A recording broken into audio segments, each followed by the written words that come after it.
Vamos a hablar ahora de lo que es el potasio. Vamos a hablar de algunas generalidades del potasio. El año pasado les puse en las preguntas del examen y puse, ¿no? El potasio es el anión más abundante del fluido extracelular. ¿Verdadero o falso?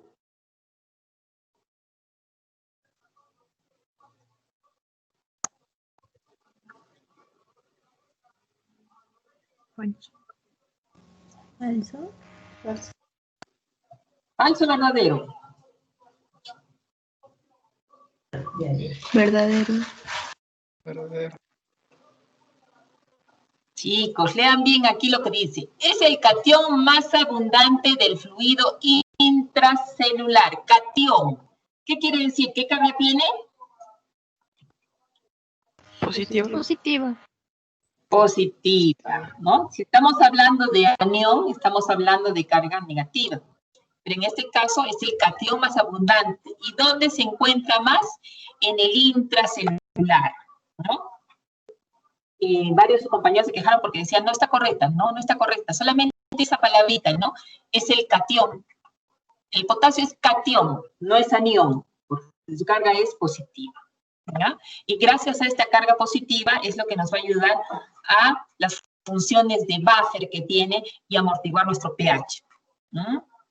Dice, tiene un papel crítico en una gran variedad de funciones celulares. Las vamos a ver más adelante. Por lo que el mantenimiento del balance del potasio entre el espacio intracelular y extracelular es de vital importancia.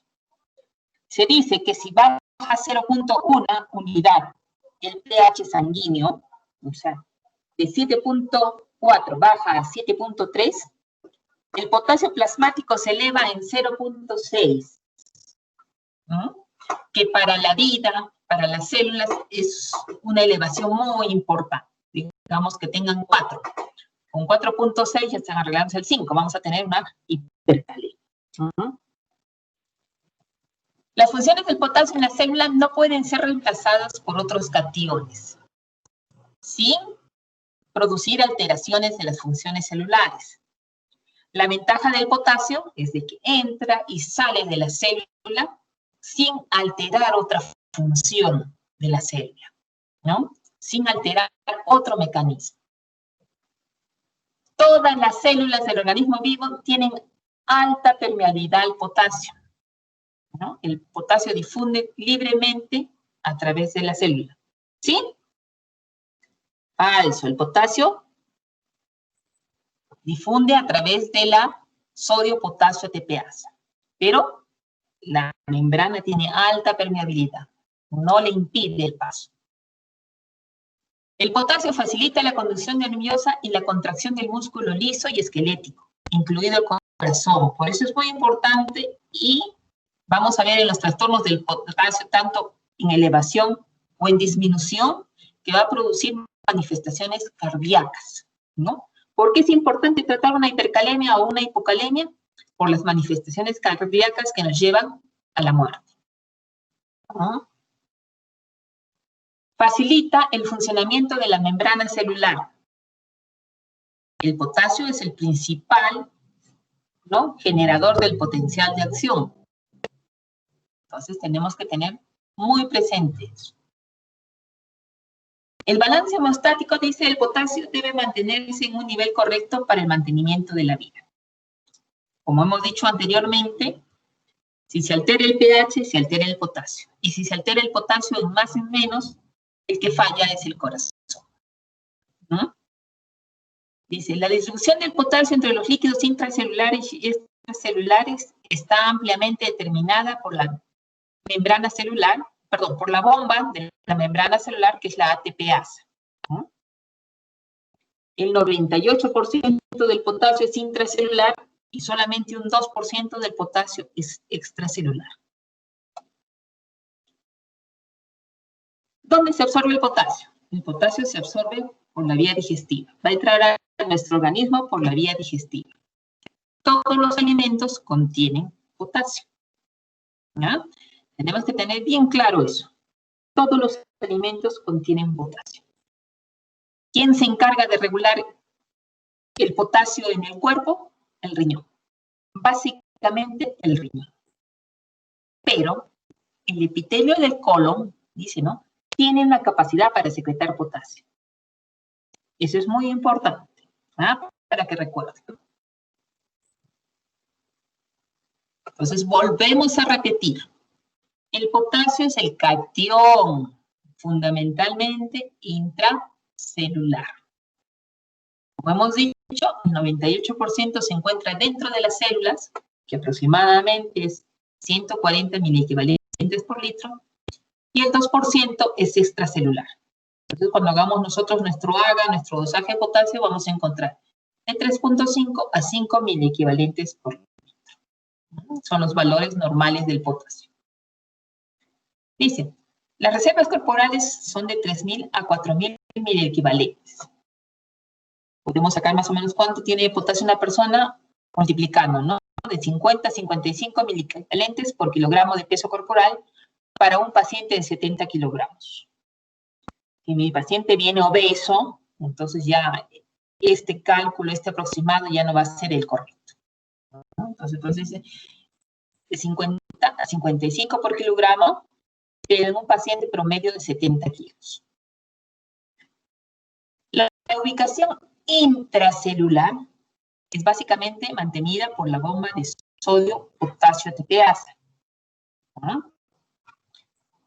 Los requerimientos diarios son de 1.6 a 2 gramos. Como hemos dicho, todos los alimentos tienen potasio. La principal vía de eliminación es la renal. 80% se elimina por el sistema urinario. El 15% por el tracto gastrointestinal y el 5% por el sudor. ¿Por qué es importante saber dónde puedo tener eliminación de potasio? Por ejemplo, si tengo un paciente gran quemado, ¿qué pasará con ese paciente?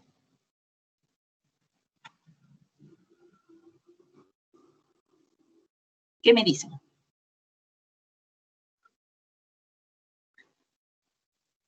Chicos, si no participan, voy a pensar que estoy hablando solita y que no me escuchan.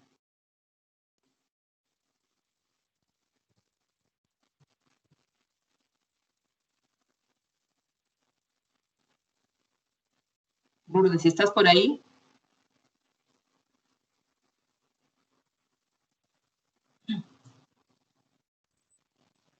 Sí, doctora, sí la estoy escuchando. Ya, se está escuchando. Yo dije, estoy hablando solita y nadie me escucha. A ver, ¿quién opina? ¿Qué pasa cuando hay un paciente gran quemado? Doctora, ¿podría ser que el paciente para refrescar las quemaduras empezaría a botar más agua por la piel y ahí estaría eliminando el potasio? ¿Podría ser una hipocalemia? Lógicamente, ¿no? Lógicamente, el gran quemado va a haber una ruptura de la célula. ¿Dónde hemos dicho que está el potasio? Básicamente intracelular. Cuando hay ruptura de la célula, va a salir todo lo que es intracelular al exterior. Y entonces va a haber una pérdida de potasio al extracelular. Entonces, un paciente gran quemado, ¿con qué me va a venir? Con hipocalemia. Si tengo un paciente que viene con una gastroenterocolitis, ¿están los chicos de la mañana que hemos hecho prácticas? Ahí me van a decir que ha venido un paciente deshidratado y chocado por la diarrea. ¿Cómo estará el potasio?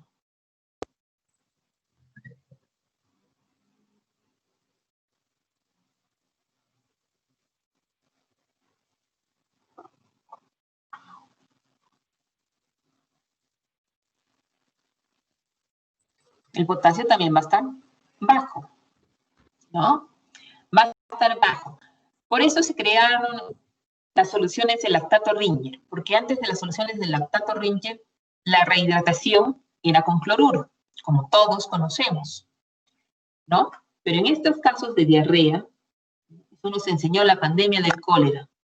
Ojalá que la pandemia del COVID nos enseñe otras cosas más, ¿no? La pandemia del del cólera nos enseñó que rehidratábamos con cloruro, pero igual el paciente se descompensaba. ¿Por qué? Porque solamente poníamos sodio, ¿no? Salieron las milagrosas bolsitas salvadoras, las sales rehidratantes. que entre sus componentes tienen arroz, tienen zanahoria, que tienen potasio, ¿no? Entonces, la rehidratación era básicamente con potasio. Por eso se salió el lactato ringer, que tiene concentración de sodio, potasio, magnesio, ¿no? En cantidades adecuadas para reponer los electrolitos que se pierden. Entonces ya sabemos que básicamente la eliminación del potasio es por vía renal. Pero hay situaciones, ¿no?, que nos pueden llevar a una hipocalemia severa sin que intervenga la vía renal, ¿no? Como son cuando hay alteraciones del tracto digestivo o cuando hay alteraciones de la piel, los gran quemados. Dice, los riñones tienen un papel predominantemente en la excreción del potasio, lo que hemos dicho, ¿no? Eliminan el 80% del potasio. El riñón es el encargado de mantener el balance del potasio en cero. ¿Ah? En cuanto a las funciones del potasio. El potasio cumple funciones muy importantes, pero las vamos a agrupar en dos grupos. Funciones celulares y funciones de membrana, ¿no? Entre las funciones celulares, la más importante es la síntesis de proteínas y glucógeno. Regula el volumen celular. Mantiene el pH intracelular. Y es un activador de enzimas, ¿no? Pero esta es la parte más importante del potasio. La parte más importante del potasio es esta. Es el determinante del potencial de reposo. Y es el generador del potencial de acción. Como les he dicho, básicamente las alteraciones del potasio nos van a dar manifestaciones cardíacas, ¿no? Y la muerte se va a dar por patología cardíaca. ¿Ah? ¿Hasta ahí estamos? Sí, doctora. Sí, doctora. Entonces, vamos a hablar un poquito de lo que es la fisiología del potasio, ¿no? Hablamos del balance del potasio. ¿Cuánto hemos dicho que ingresa? ¿Cuánto necesitamos de potasio al día? 1.6 a 2. 1.6 a 2, ¿no? Ingresa de 110 milimoles por día. ¿En qué comidas? En cualquier comida. Todas nuestras comidas tienen potasio. Se absorbe al 100% en el intestino. Hemos dicho que la membrana es muy permeable al potasio. Se absorbe al 100%. Pasa al líquido extracelular, donde se distribuye al intracelular. ¿Dónde encontramos más potasio? En el músculo, en el hueso, de ahí viene el hígado, los eritrocitos, ¿no? Entonces son las principales reservas de potasio.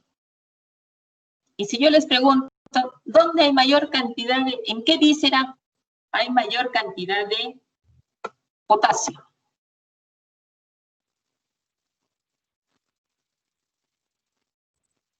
¿Quién me responde? De lo que estamos viendo aquí en la lámina. Le estoy preguntando en qué víscera hay mayor cantidad de potasio.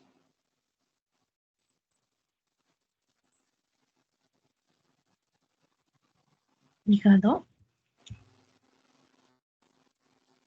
El hígado, ya en el músculo, pero que estamos hablando de víscera.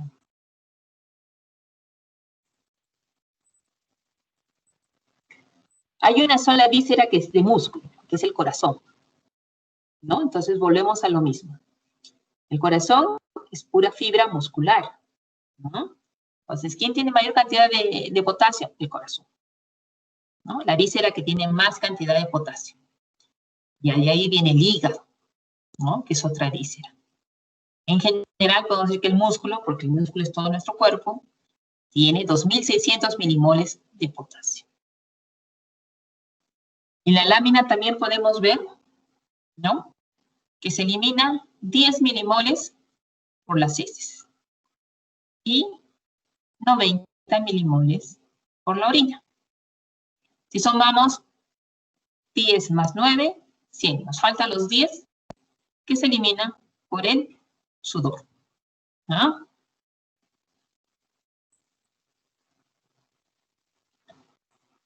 Ya tenemos una representación esquemática de lo que es una nefrona, ¿no? Entonces tenemos que el potasio pasa a través del glomérulo, se filtra al 100%, ¿no? En el túbulo contorneado proximal se reabsorbe pasivamente, ¿no? Aproximadamente en un 80%. Pasamos al asa de Henle, porción delgada y porción gruesa, y acá se absorbe el 15% del restante. Pero acá va acoplado al sodio y al cloro. Y pasamos a la parte más importante para el metabolismo y el equilibrio, sobre todo del potasio, que es el túbulo contorneado distal y el túbulo colector. Aquí es donde básicamente se va a llevar la regularización del potasio, ¿no? Es la zona que me va a mantener potasio dentro de límites fisiológicos que no me causen problemas, ¿no? Entonces, esta es una célula del túbulo proximal. El potasio se absorbe por vía paracelular, junto con el agua, ¿no? Es decir, arrastre por solventes, entre el agua y arrastre el potasio. Está en el espacio intersticial, actúa la bomba de sodio y potasio ATPasa, me ingresa 2 potasios, me salen 2 sodios. Entonces, ingresa el potasio contra una concentración muy elevada. Porque acá hemos dicho que ¿cuánto hay de potasio? 140. Mientras que acá afuera hay de 3.5 a 5. ¿No? Por eso la bomba me ingresa el potasio. Les vuelvo a repetir, en el túbulo proximal, la absorción de potasio es pasiva, ¿no? El potasio ingresa libremente y se reabsorbe el 80% del potasio. En la rama ascendente de la asa de Henle, como les dije, va con un cotransportador. Ingresa junto con el sodio y con 2 cloros. ¿No? ¿A dónde ingresa? Ingresa directamente a la célula, mientras que en el túbulo ingresa por vía paracelular al espacio intersticial, de donde recién va a ingresar a la célula. Es importante conocer estos mecanismos fisiológicos del potasio para entender muchas de sus patologías o sus alteraciones, ¿no? Y llegamos a la parte más importante, que es el túbulo colector. En el túbulo colector hay 2 tipos de células, las células intercalares y las células principales, ¿no? ¿Dónde se lleva básicamente la regularización del potasio? En las células principales. En las células principales tenemos los canales ENA, los RONCA, los MAXI-K, y tenemos cotransportadores potasio, cloro. Nos falta aquí las acuaporinas, ¿no? Entonces, viene el agua, se absorbe, vamos a ver la siguiente lámina, viene el agua, se absorbe por acción de las acuaporinas, ¿no? Arrastra al sodio y por lo tanto crea un cambio de electronegatividad, ¿no? Está entrando sodio, pues le decía, ¿qué es importante para nosotros? Ver que es un catión, tiene cargas positivas. Entonces, como se está creando acá una gradiente, ¿no? ¿Qué pasa con el potasio? Empieza a salir. ¿Quién es el responsable de esta salida? Los canales RONCA, que son los que abundan. Pero los que tienen más conductancia para que salga el potasio son los MAXI-K. Entonces, ha entrado las acoporinas, me ha jalado el sodio, ¿no? Se ha creado una gradiente y tiene que salir el potasio para compensar esa gradiente. ¿Ah? Entonces, esto es lo que tenemos que tener claro. ¿Dónde trabaja la aldosterona? ¿No? La aldosterona trabaja estimulando mis acuaporinas. Entonces, cuando yo tengo problemas o cuando yo voy a regular mi potasio, aquí es donde se produce la regulación. El túbulo colector, aquí estimula la aldosterona, la eliminación de mi potasio para mantener un balance, ¿no? Neutro. Volvemos a nuestras diapositivas. Acá tenemos una célula principal que se encarga, como les he dicho, ¿no? De eliminar el potasio a través de los canales RONCA o MAXI-K. Acá tenemos una célula intercalar que también elimina potasio. No con tanta avidez, no con tanta premura como la célula principal, pero también elimina potasio. ¿A través de quién? De ecotransportes. Intercambio de hidrogeniones por potasio. ¿Ah? Entonces acá hay una bomba de hidrogeniones por potasio. También hay los MAXI-K y hay canales dependientes de voltaje. ¿No? Pero es en la célula principal, básicamente, donde se va a llevar la secreción de potasio para mantener los niveles adecuados. ¿Ya? Muy bien. Entonces hemos hecho cosas importantes. Básicamente, ¿por qué nos interesa el potasio? Nos interesa porque es el generador del potencial de acción. Es el que determina el potencial de reposo de membrana. ¿Por qué nos interesa? Porque si sube, nos va a producir problemas cardíacos y si baja, también. Por lo tanto, lo tengo que mantener en equilibrio. ¿Ah? ¿Quién mantiene el equilibrio de mi potasio? ¿No? ¿Quién hace mi balance de potasio, prácticamente?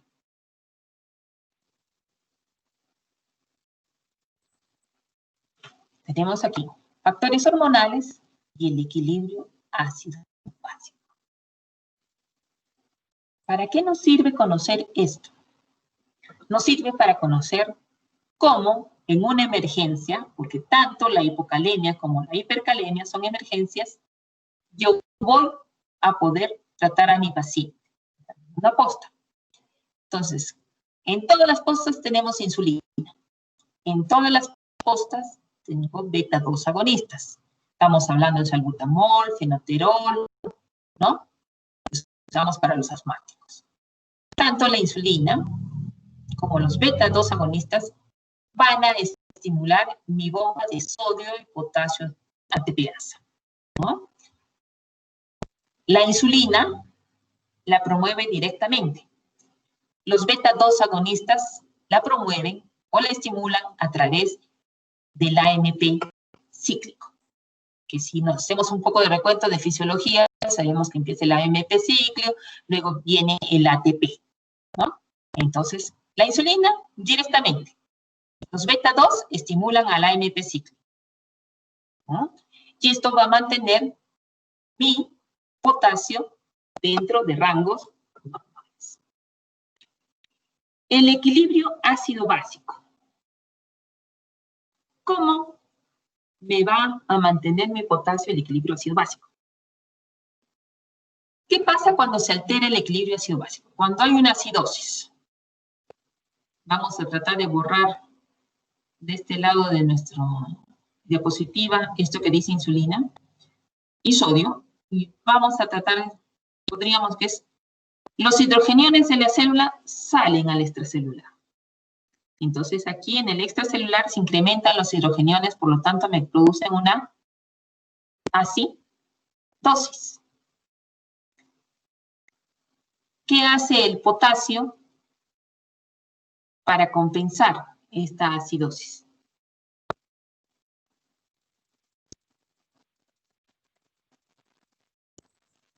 Sale el potasio de la célula sale, igual que el hidrógeno, para tratar de compensar esta electrón.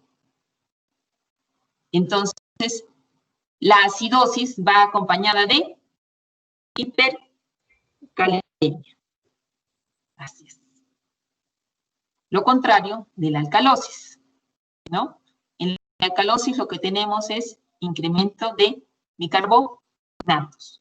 Entonces, en incremento de bicarbonatos, el potasio tiene que entrar a la célula para botar hidrógeno. ¿Ah?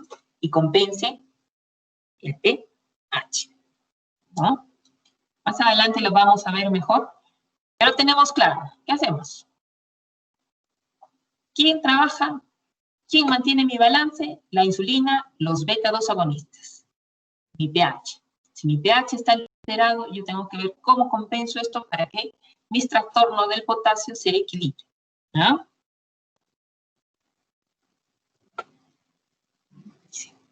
Factores reguladores de la homeostasis del potasio.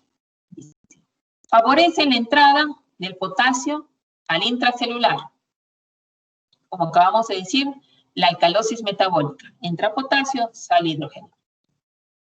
La insulina, que estimula directamente la bomba de sodio y potasio ATPasa para que ingrese potasio y sale sodio.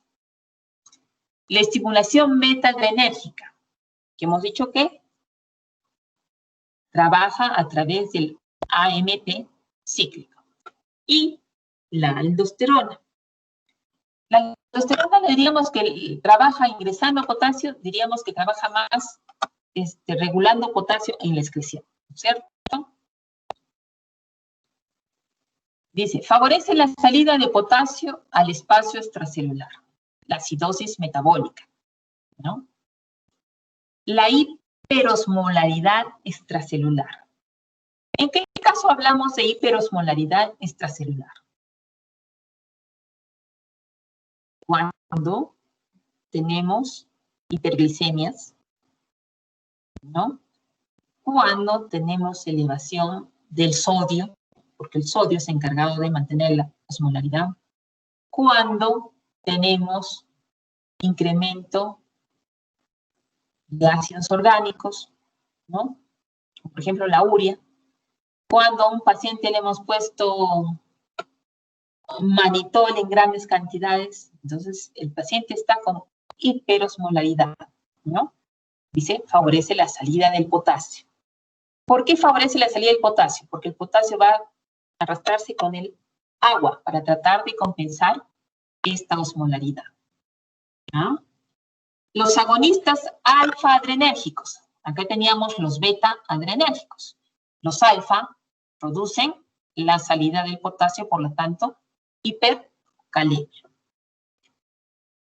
La lisis celular. Hemos dicho que el potasio es básicamente intracelular. Que el 90% del potasio se encuentra en el intracelular y el 2% en el extracelular. ¿Cierto? Si se rompe la célula, ¿qué va a pasar? Va a salir potasio. ¿Cuándo se rompe la célula?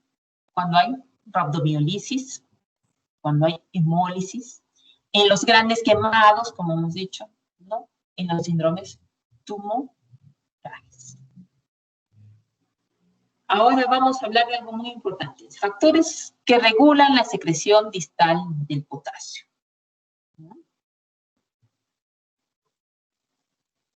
Hemos dicho que la eliminación de potasio, ¿dónde se realiza básicamente? En el túbulo contorneado distal y básicamente en el túbulo colector con las células principales. Está muy interesante mover las diapositivas así de rápido. Es decir, factores que regulan la secreción distal de potasio.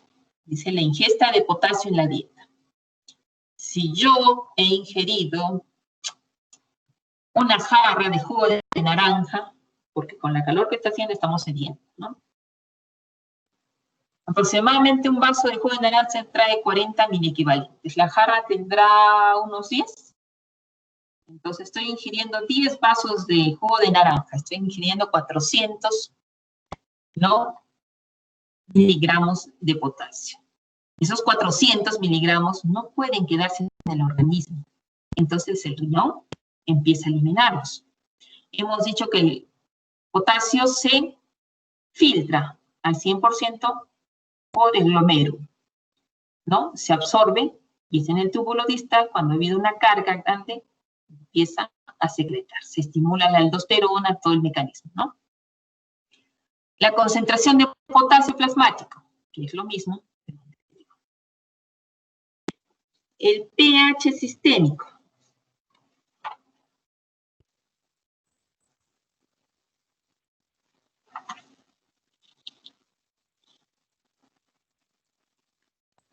¿Cómo hemos dicho que estimulaban? Acidosis metabólica, ¿no? Si hay acidosis, ¿qué pasa con el potasio?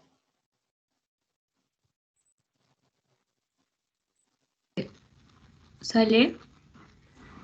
Si hay acidosis, ¿cómo está el potasio? Aumentado. Está aumentado. ¿eh? Está aumentado, ¿no? Y si está aumentado, ¿qué va a decir al flujo distal? ¿Qué le va a decir? ¿Que lo elimine o que no lo elimine? Yo soy harto potasio y tengo que decirles, túbulo colector, que tengo harto potasio, ¿qué hago? Le va a decir que lo elimine, ¿no? Mientras que si tengo alcalosis, ¿qué le va a decir al túbulo distal? Que lo retenga, ¿no? Eso es muy importante. El flujo tubular distal y aporte distal de sodio. Cuando hablamos de flujo tubular, ¿de qué hablamos? De agua, ¿no? Básicamente de agua. Entonces, si tenemos un gran aporte de agua y un gran aporte de sodio, ¿qué va a pasar?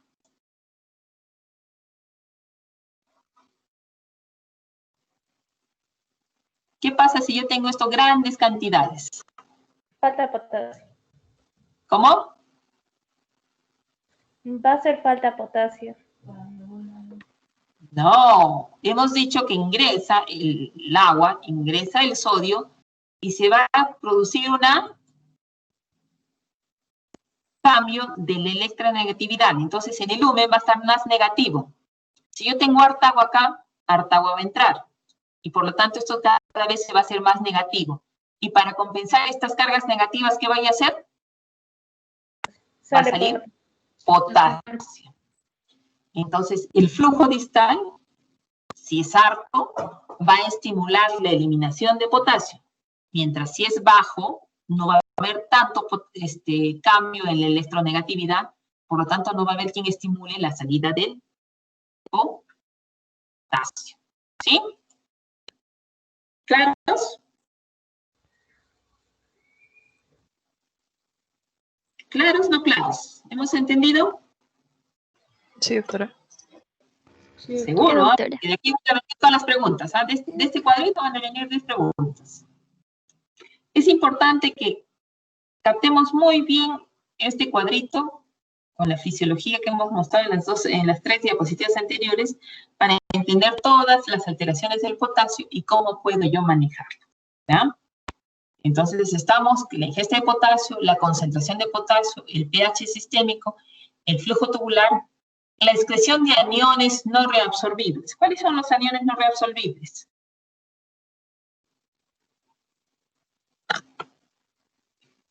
El bicarbonato, el sulfato, los fosfatos, ¿no? Son aniones no absorbibles. Y si son aniones, ¿qué carga tienen? Negativa. Negativa. Entonces, van a hacer lo mismo que hace cuando entra el agua y el sodio, ¿no? Van a tener más carga negativa en este lado y por lo tanto, para compensar, sale el potasio, ¿no? Es la excreción de aniones no absorbidos. Y la aldosterona, que ya hemos visto, que trabaja estimulando la aquaporina. La aldosterona no estimula los canales ni el RONCA ni el MAXICA. Estimula la aquaporina. Entonces se absorbe agua, se absorbe sodio, cambia mi electronegatividad y elimino potasio. ¿Ya? ¿Claros hasta ahí? Sí. Sí, doctora. Claro, hasta ahí. Muy bien. Para reafirmar lo que hemos dicho. ¿Quién me regula mi potasio? Las insulinas, las catecolaminas, ¿no? Ahí tenemos los alfa-adrenérgicos y los beta-adrenérgicos, básicamente eso. ¿Quién hace que mi potasio ingrese a la célula? Por eso la flecha va para allá. La alcalosis, la insulina, los beta-adrenérgicos, la aldosterona. ¿Quién hace que mi potasio salga de la célula? La acidosis, la hiperosmolaridad, los agonistas alfa-adrenérgicos y la lisis celular. ¿Sí? Muy bien. Entonces nos paramos, nos sentamos en nuestro asiento un ratitito para empezar con las alteraciones del potasio.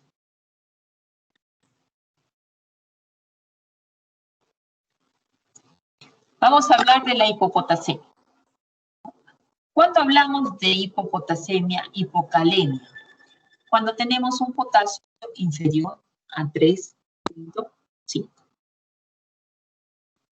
Con un potasio inferior a 3.5, nosotros tenemos que tener nuestras antenitas paradas y ver qué manifestaciones cardíacas, sobre todo me está dando mi paciente, que yo tengo que compensar. ¿Por qué se produce la hipopotasemia? La hipopotasemia se va a producir por falta de ingesta, por alteración de la distribución transmembrana, ¿no? Empieza a ingresar más potasio a la célula, salir, o por alteraciones en la eliminación. Entonces tenemos acá, etiología dice la hipopotasemia. Falta de ingesta, redistribución intracelular y pérdidas renales, ¿no? Son las causas de hipocalemia. Hay una pseudo-hipopotasemia, ¿no? Que es cuando se produce una leucocitosis externa. Hay más células que pueden captar más cantidad de potasio sin que baje verdaderamente nuestro potasio corporal total, ¿no? Entonces, por eso se llama pseudo-hipopotasemia, ¿ya? Dice, bajo contenido en la dieta. ¿Qué dicen ustedes? Falta de ingesta. Yo les acabo de decir que todos los alimentos tienen potasio. Si yo como un pan, ¿tiene potasio? Sí, tiene potasio. Si yo como un huevo, ¿tiene potasio? Sí, tiene potasio. Definitivamente si yo como una fruta o una verdura, tiene potasio, ¿no? Las cantidades que hay en cada alimento varían, pero todos tienen potasio. Entonces, ¿cómo me dice acá? Bajo contenido en la dieta. ¿Cuándo pasaría esto? Acá la incógnita. En los casos de que hay anorexia nerviosa o anorexia, ¿no? Las pacientes anoréxicas que no comen. Definitivamente no comen nada. Entonces, si no hay ingreso, definitivamente que sí es por falta de ingesta. O cuando mi paciente está en ventilación mecánica y yo solamente le repongo cloruro. Entonces, si yo solamente le voy a poner al paciente que está en ventilación mecánica y solamente le voy a poner cloruro, ¿no? Es por iatrogenia. Otros casos que solamente ponemos cloruro, los pacientes con pancreatitis, que hablábamos en la mañana con mis alumnos de prácticas. Puro cloruro. Sí, las primeras van a puro cloruro, pero después yo tengo que ver mi balance hidroelectrolítico. Entonces son los únicos casos en que yo por falta de ingesta voy a ver hipopotasemia, ¿no? En un paciente anoréxico o en un paciente con iatrogenia, cuando yo he dado mi hidratación inadecuada.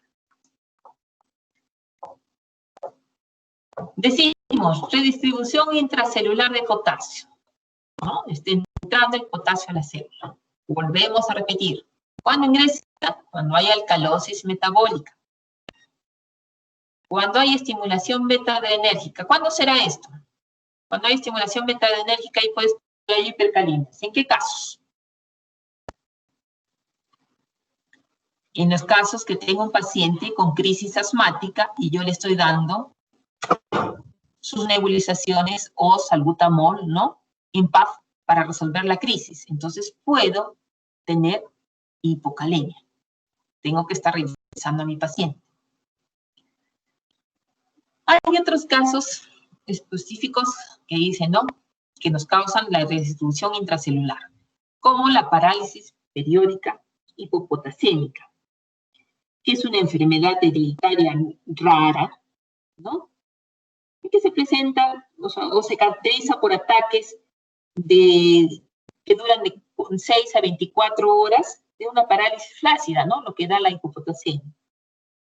Y afecta principalmente al tronco y extremidades. Tenemos un paciente que de pronto está feliz y se desploma, tiene una parálisis flácida, encontramos ahí por reflexia, todo flácido, ¿no? Incluso con dificultades respiratorias, porque los músculos respiratorios también están comprometidos.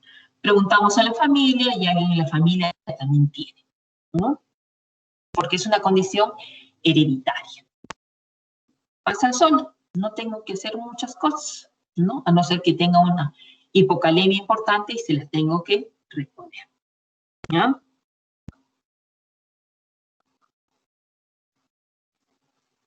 Este tipo de parálisis también puede ir asociada a problemas de tiroides, ¿no? Proliferación celular. Por ejemplo, ¿en qué casos? En los casos de leucemia, linfoma de Burkitt, durante el tratamiento. Hasta aquí primero, ¿no? Hablamos de la pseudohipopotasemia, cuando hay una captación de potasio. Entonces, cuando proliferan las células, como en el caso de las leucemias, hay una leucocitosis extrema, ¿no? En los linfomas, también me puede dar hipocalemias, ¿no? Dice, durante el tratamiento de la anemia megaloblástica, ¿no? Generalmente, ¿qué damos?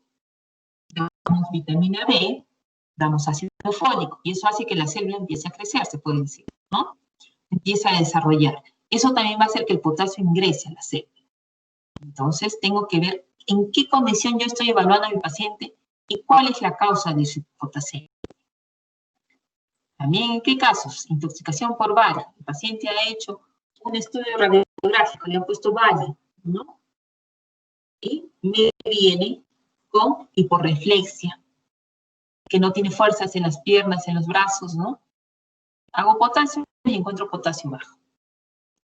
Intoxicación por teofilina, ¿no? Tratamiento de la intoxicación digitálica, ¿no? Con Digitit. Creo que aquí en el Perú no hay este producto, ¿no? Pero tenemos que tenerlo presente a los que van a salir. Entonces, ya hemos hablado de falta de ingesta.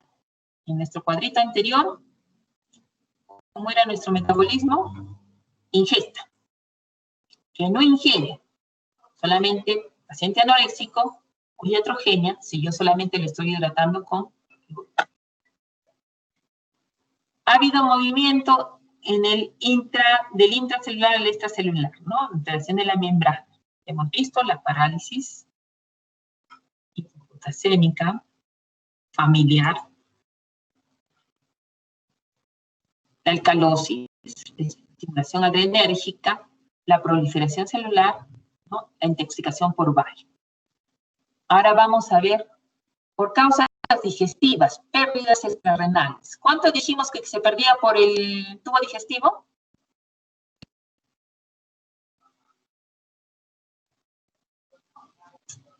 Se perdía 15%, ¿no es cierto? Pero si el paciente está con una diarrea muy acuosa, tipo cólera, ¿no? La eliminación de potasio se va a incrementar. ¿Cuándo también se pierde? Cuando utilizamos laxantes. ¿Cuándo se pierde grandes cantidades de potasio? En presencia de fístulas. Paciente que tiene una fístula entérica, de hecho que va a cursar con potasio. ¿Por dónde también se pierde potasio? Hemos dicho por el sudor, ¿no? Entonces, ¿cuánto? 5%. Pero si yo tengo una sudoración profusa o tengo quemaduras extensas, también me puede causar hipopotasemia. Entonces ya estamos en la parte más bonita. Ahora vamos a la parte más dura.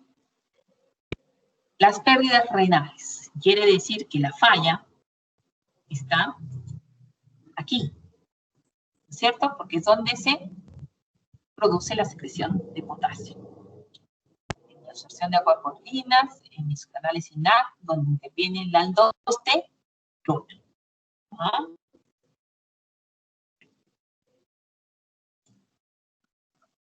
Dice, compresión arterial normal,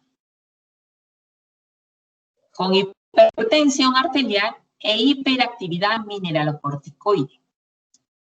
Con hipertensión arterial y sin actividad mineralocorticoide, o sin hiperreactividad, mejor dicho, para decir que no hay actividad. Compresión arterial normal, quiere decir que hay algo que externamente está haciendo que yo bote más potasio. Los diuréticos, la aspiración nasogástrica, la hipomagnesemia, los aniones no reabsorbibles, como hemos visto, trastornos tubulares, ¿no? Como la acidosis tubular renal, el síndrome de Batten, el síndrome de Gitterman, en la presencia de cisplatino en los pacientes con cáncer, los pacientes que toman levodopa para el Parkinson, los aminoglucósidos, el tratamiento con anfotericina B, ¿no? El tratamiento con lisosimuria en las leucemias, ¿no? Son factores externos a mi riñón, pero que hacen que tenga unas pérdidas renales, excepto los trastornos tubulares, ¿no? Pero los demás son trastornos externos a mi riñoncito que hacen que yo pierda potasio. Y mi presión es normal. Si yo tengo un paciente hipertenso, le hago los estudios y le encuentro potasio bajo, ¿no? ¿Qué tengo que ver? Que algo está haciendo que me bote potasio. ¿Qué es ese algo? Ese algo se llama aldosterona. Entonces, por eso estamos viendo actividad mineralocorticoide. ¿Renina baja o renina alta o normal? Si es con renina baja, dice, hiperaldosteronismo primario. El tratamiento con Regalis. Esteroides tópicos potentes, tópicos, ¿ah? Miren, corticosteroides, que usamos tanto a veces.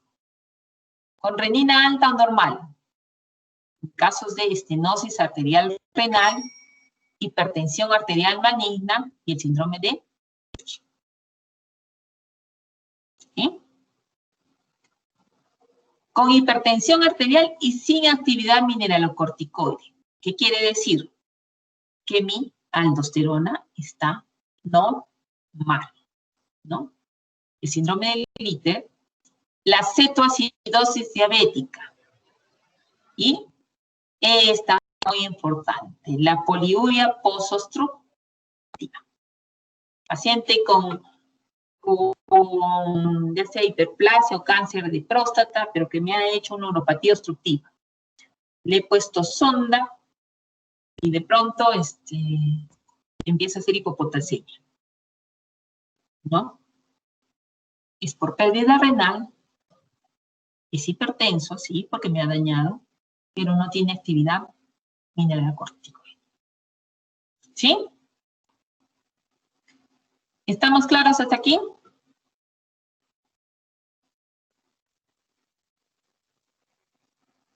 Me quedé sola en la clase. Sí, doctora. No.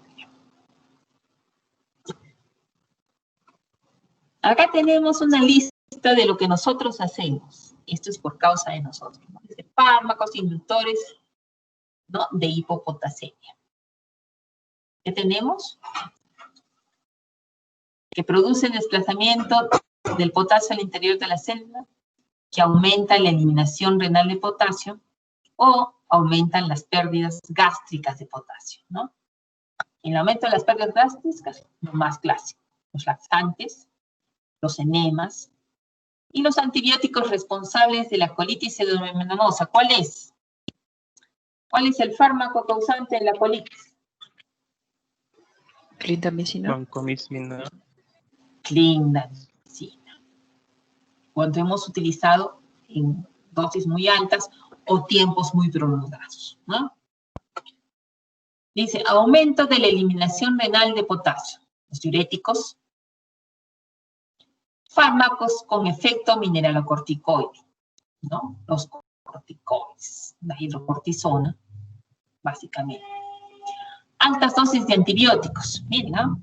La penicilina, la oxacilina, la piperacilina, el meropenem, que está de moda, la tetraciclina, neomicina, polimicina B, colistina, que también está de moda, ¿no? Los aminoglucósidos. Los antifúngicos, como la anfotericina B, el fluconazol, ¿no? También tenemos quimioterápicos, como el cisplatina. Y esto es lo que hemos visto en esta pandemia mucho más, ¿no? El tenofovir. Al menos nuestro hospital ha utilizado para el tratamiento del COVID tenofovir en varios pacientes. Lo único que veíamos era que producía una ira, ¿no? Una ira con hipocalemia. Inmunosupresores, como el metrotexate, sirolimus. Otros, tenemos el bicarbonato. ¿Se usa? Sí se usa, ¿no? El que va a ser intensivista me va a decir que no, sí se usa. El ondansetron, que utilizamos tanto para los vómitos, ¿no? Entonces tenemos que hemos aumentado las pérdidas renales, que hemos aumentado la eliminación renal de potasio. Y ahora que estamos utilizando el desplazamiento del potasio que se llama del exterior al interior, ¿no? Los agonistas beta 2 que ya hemos visto, los descongestionantes nasales, las catecolaminas, los antagonistas del calcio, ¿no? La insulina, los anestésicos y los inductores de proliferación celular, ¿no? Igual como el filgastrin que usamos tanto. Entonces tenemos todo eso. Tenemos mi paciente que llega con un potasio menor a 3.5. Le he hecho una análisis correcta y he encontrado que está con una hipopotasemia. Le he visto todos sus factores, ahora voy a hacer el diagnóstico. ¿Dónde está el problema, básicamente, ¿no? Puede ser en la captación, la ingesta, la redistribución celular. ¿Las pérdidas son renales o extrarrenales? Entonces voy a agarrar mi algoritmo y voy a ver. Primero, y como siempre les digo, historia clínica. Una valoración rápida del estado del volumen extracelular, ¿no? Porque para nosotros es muy importante ver el volumen extracelular que va a determinar mi flujo distal, ¿no? Entonces, he hecho mi historia clínica, he evaluado a mi paciente y le estoy dosando potasio urinario, ¿no? Tiene de menos de 15 miliequivalentes por día o menos de 20 miliequivalentes por litro de orina, ¿no? O tiene más de 15 miliequivalentes al día o más de 20 miliequivalentes por litro de orina. En el primer caso, el problema es básicamente extrarrenal, ¿no? puede ser vómitos, el uso de diuréticos, ¿no? Un aporte insuficiente de potasio, que hemos dicho que solamente en casos de anorexia, o con apetitos sin potasio. En pérdidas gastrointestinales, en casos de alcalosis, en el uso de beta-adrenérgicos, en la parálisis periódica hipopotosémica que hemos visto. Entonces, estos entran que no tengo daño renal. Pero cuando mis valores de potasio urinario están mayor a 15 y el equivalente es por día, yo tengo que ver que mi gradiente transtubular de potasio. Esta es una fórmula para ver qué me mide. Me mide, tiene como un numerador el potasio en la orina por la osmolaridad en el plasma. Y como denominador tiene el potasio en plasma por la osmolaridad en la orina.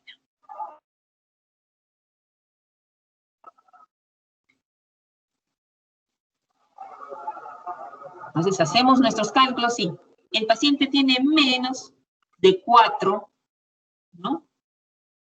Gradiente transtubular de potasio. Por lo tanto, yo puedo decir que aquí no hay problema ni hay sobreestímulo de mineralocorticoides, de aldosterona. Entonces dice flujo aumentado en el túbulo distal. Muy bien. ¿Qué cosa me está causando? Los diuréticos. Ingesta de cloruro de potasio. ¿Cuándo tomamos cloruro de potasio? Tratamiento para cálculos. Diuresis osmótica, ¿no? Hemos dicho los aniones no reabsorbibles. ¿Por qué? Porque hacía una gradiente electronegativa, ¿no? Si mi gradiente transtubular de potasio está mayor de 7, entonces tengo problemas con los mineralocorticoides. Pero acá tengo que ver cómo está mi volumen extracelular. ¿Está normal? ¿Existe hipertensión? Sí. ¿Mi renina está alta? Vamos a ver. ¿Existe hipertensión? Sí. ¿Mi renina está baja? Vamos a ver. ¿Existe hipertensión? No. Entonces, si no existe hipertensión, ¿qué cosa es? Hipomagnesemia. Si hay hipertensión, y hemos dicho en el cuadro anterior, la renina está alta. Entonces, hipertensión arterial maligna, enfermedad renovascular y tumor secretor de renina. No, la renina está baja. ¿Cómo está mi aldosterona? ¿Está suprimida? ¿Está elevada? Está suprimida. Intoxicación por regaliz, síndrome de Liddle, el uso de mineralocorticoides exógenos, el uso de anfotericina B. Mi aldosterona está elevada. Tengo un hiperaldosteronismo primario. Muy bonito mi cuadro para hacer mi diagnóstico y manejar mi hipocalemia. Mi volumen extracelular está bajo. ¿Cómo están los iones en la orina? El cloro está bajo, el sodio está bajo, o ambos están normal o elevados, ¿no? Si ambos están normal o elevados, que estamos utilizando diuréticos, estamos cruzando con una hipomagnesemia, pues estamos hablando de un síndrome de Batten. Mi cloro está bajo. ¿Hay presencia de vómitos? Mi sodio está bajo. ¿Hay diarrea? ¿Qué hay? Entonces, con este cuadrito vamos a ver qué cosa estamos buscando y cómo vamos a llegar a la etiología de mi hipocalemia. ¿Sí? Muy bien. Entonces, ¿con qué me va a venir el paciente que tiene una hipocalemia? Me va a venir con debilidad, ¿no? Una parálisis flácida, me va a venir con calambres, me va a venir con fatiga, me va a venir con mialgia. Ustedes van a ver, estar en la puerta del consultorio y va a haber un paciente que prácticamente lo trae cargado, ¿no? ¿Ok? No puede caminar, le cogen la mano y se les cae. ¿No? Entonces vamos a ir orientando mi diagnóstico. Como estoy en la posta de Cayoma, o a lo mejor de Cotahuasi, no tengo para usar gases, pero tengo un electrocardiograma. Esto es un electrocardiograma normal. Tenemos mi onda P, mi complejo QRS, mi onda T, ¿no?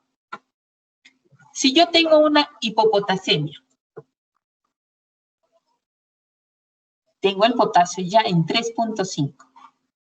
Viene mi onda P, viene mi complejo QRS, pero mi onda T se va haciendo planita. Dice aplanamiento de la onda T.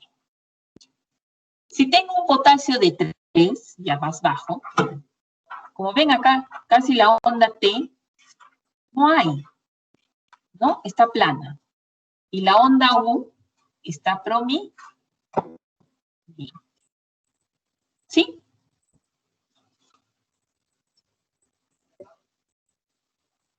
¿Cuál es la onda U? A ver, ya han hecho cambio. Ustedes me van a ayudar más que yo. Para ver si están ahí o estoy hablando solita.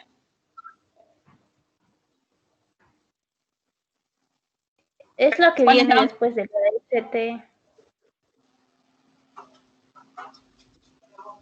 ¿Acá?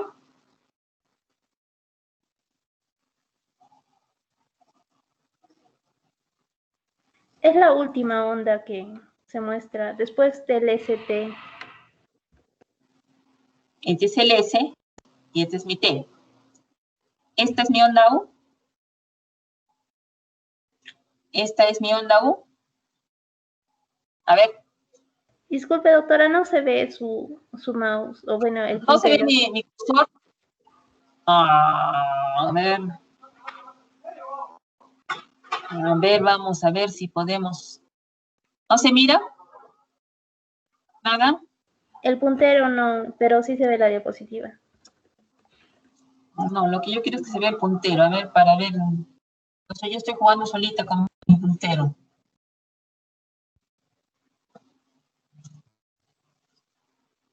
A ver, déjenme ver un ratitito.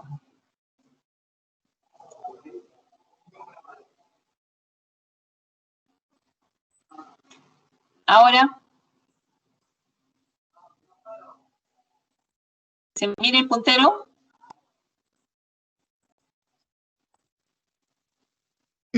Creo que aún no, doctora. Yo no lo veo, doctora. ¿No? Un puntito rojo, ¿no ven? No. No, doctora.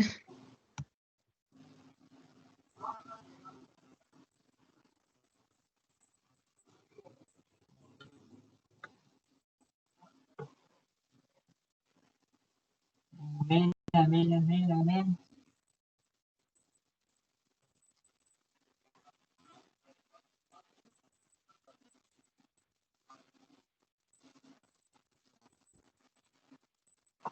¿Ahí lo ven tampoco? No, doctora, no se ve.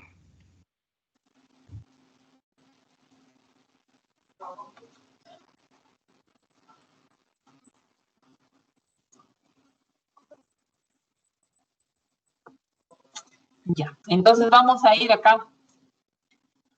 Están viendo que hay unas rayitas azules para abajo. La primera, la segunda, la tercera y la cuarta. Empezamos, la primera onda que está antes de las rayitas azules es la onda P, ¿no? Y de ahí viene mi complejo QRS, que termina en la segunda rayita. De ahí viene y se eleva a mi onda T, que está en la tercera rayita. Estamos en la tercera rayita. ¿Dónde está la onda U? Está entre la tercera y la cuarta rayita. Así es, está entre la tercera y la cuarta rayita, ¿no? Y como ustedes ven en la primera, donde dice normal, ¿no? casi se ve planita. Cuando ya tenemos el potasio en 3, se eleva, ¿no? Y cuando tenemos el potasio en 2.5, tenemos un T deprimido y una onda U muy prominente. ¿Ah? Entonces, le tomo mi electrocardiograma a mi paciente y voy a ver. Yo tengo que aprender a ver un electrocardiograma normal, la parte de arriba, ¿no? Y ya tengo que ver, no voy a ser cardiólogo todavía, pero tengo que ver qué cosa me está mostrando mi electro para yo poder orientar. ¿Ah? Entonces, tengo mi potasio 2.5 con una T aplanada, ¿no? Aún con mi. ¿Sí? Entonces, he hecho mi diagnóstico de hipopotasemia. ¿Qué hago ahora? Es una emergencia.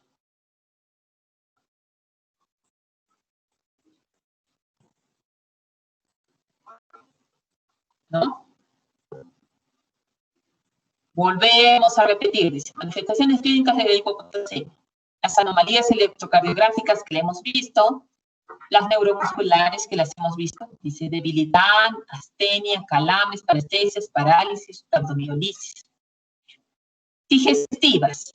Muchas veces el paciente solamente les va a venir que no elimina flatus ni elimina heces.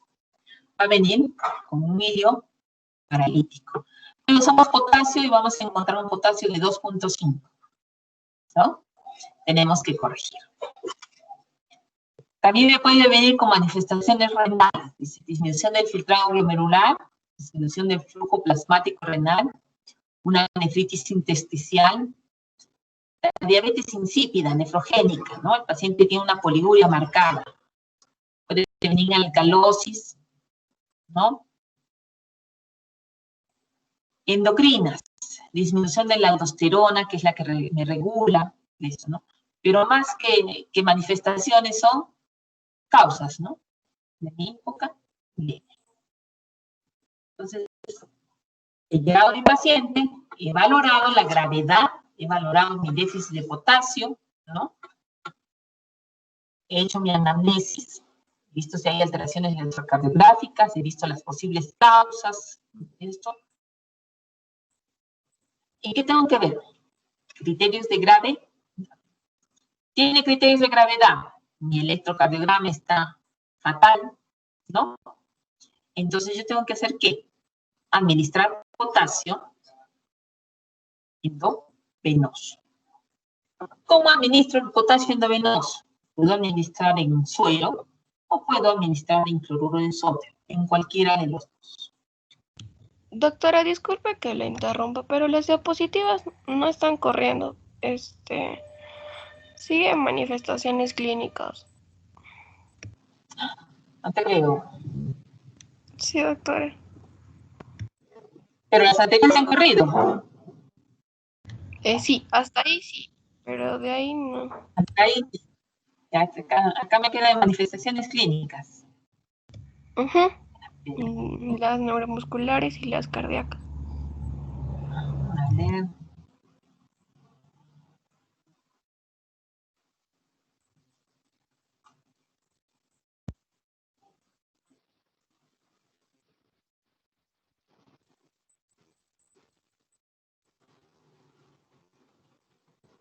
¿Ya corrieron?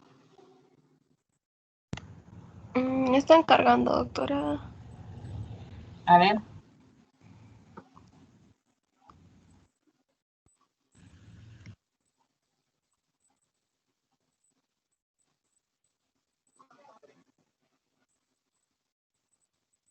¿Sí han corrido o seguimos en manifestaciones? Ya no sé. Ya no No se se ve mira. diapositiva. ¿No se visualiza? No, doctora. A ver. Puede dejar de compartir y otra vez compartir para que aparezca. Sí, en eso estoy.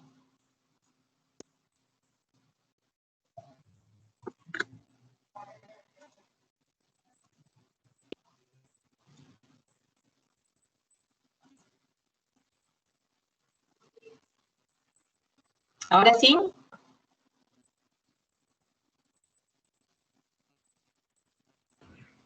Ahora sí. Ahora sí, doctora. ¿Sí? ¿Está corriendo? Sí, doctora. Está en manifestaciones clínicas. En las cardíacas ahí. ¿Y ahora? Sí está corriendo. Perfecto.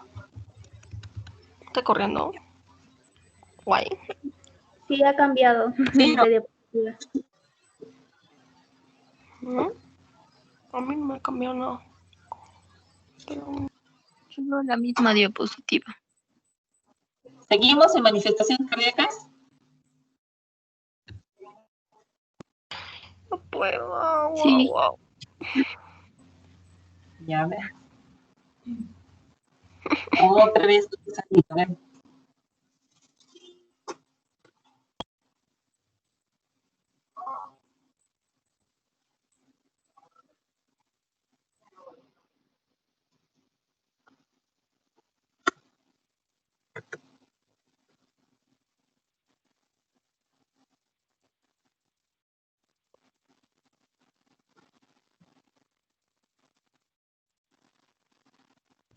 Ya, doctora, ahora sí está en tratamiento de hipocalemia. ¿Y ha corrido? Sí. Muy Sí, bien. doctora. Ya. Entonces estamos en el tratamiento de la hipocalemia, ¿no? Si no tratamos nuestra hipocalemia, mi paciente se va a morir de un paro cardíaco, ¿no? ¿Qué tengo que hacer? Reponer potasio, ¿no? Entonces, si yo tengo mi AGA y mi potasio ha bajado un miliequivalente, ¿no? Mis reservas muy probablemente han bajado entre 200 a 400 miliequivalentes. Está tan abismal la diferencia, para que vean, ¿no? Pero tenemos el problema que para administrar nosotros potasio endovenoso tenemos que ser muy cautos.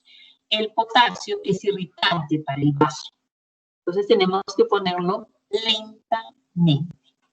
Si yo tengo una hipocalemia muy marcada, tenemos 1 de potasio, por ejemplo, ¿no? Lo que tengo que hacer es ponerle un catéter venoso central y a través de esa vía recién administrar mi potasio con una velocidad mayor, no que le pongo en bolo, sino que en una velocidad mayor. ¿No? Entonces, ¿tengo que poner qué? Tengo que poner una ampollita de gluconato, de cloruro de potasio, perdón.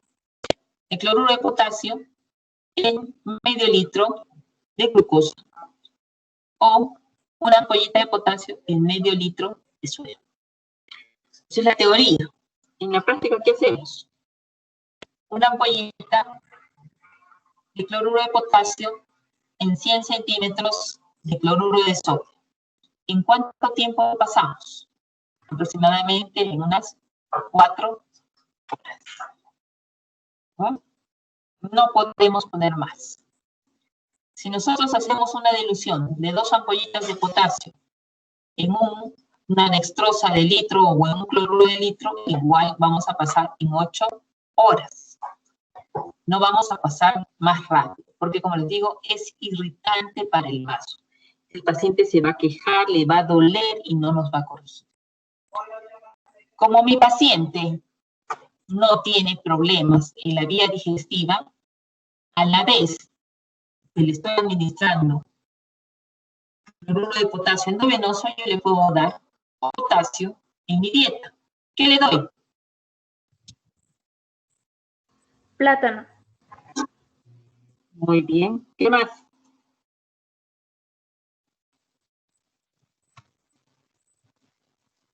Jugo de naranja. Jugo de naranja. ¿Qué más? Manzana, peras. No, lo que más tiene potasio es el plátano, la naranja, la papaya. Entre las verduras, la lechuga, el brócoli, las verduras verdes prácticamente, ¿no? Entonces, tengo que poner de esa manera mi potasio, ¿no? Entonces he repuesto mi potasio, he sacado de la gravedad a mi paciente y me dedico a tratar el problema de fondo que tiene el paciente. Tengo que ver mi cuadro, ¿no? Solamente han sido los vómitos, las diarreas, la fuerza insuficiente, o hay un trastorno en mi riñón que me altera mi gradiente transtubular de potasio. ¿El problema está en los mineralocorticoides o el problema está en el tubo? ¿No? Ya he sacado a mi paciente de la gravedad, pero después tengo que hacer el tratamiento de fondo. ¿Listo? ¿Claro hasta ahí? Sí, doctora. ¿Alguna pregunta?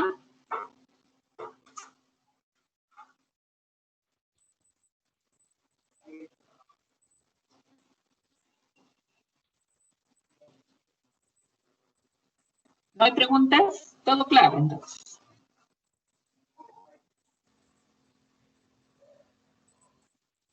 ¿El potasio es el anión más abundante de líquido intracelular? Falso. Sí.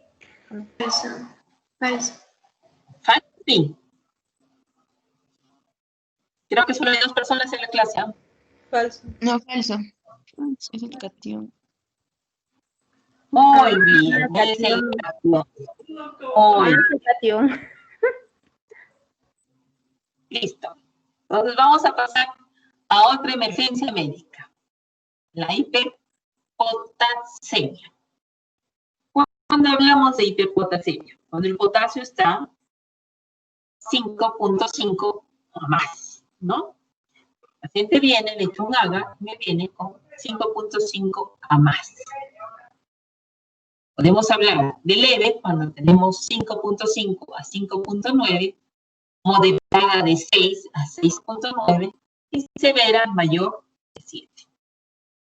¿No? Tan igual como la hipocalemia, la hipercalemia tiene causas, ¿no? Entonces, ¿qué hablamos de la hipercalemia? Hay una pseudo hipercalemia. ¿Cuándo? Cuando yo le he tomado la muestra infante y vengo al Hospital Nacional a las 12 del día, cuando hay la condición del tránsito, y llego con mi muestra y le doso el potasio y me sale en 7. ¿Podré confiar en ese resultado?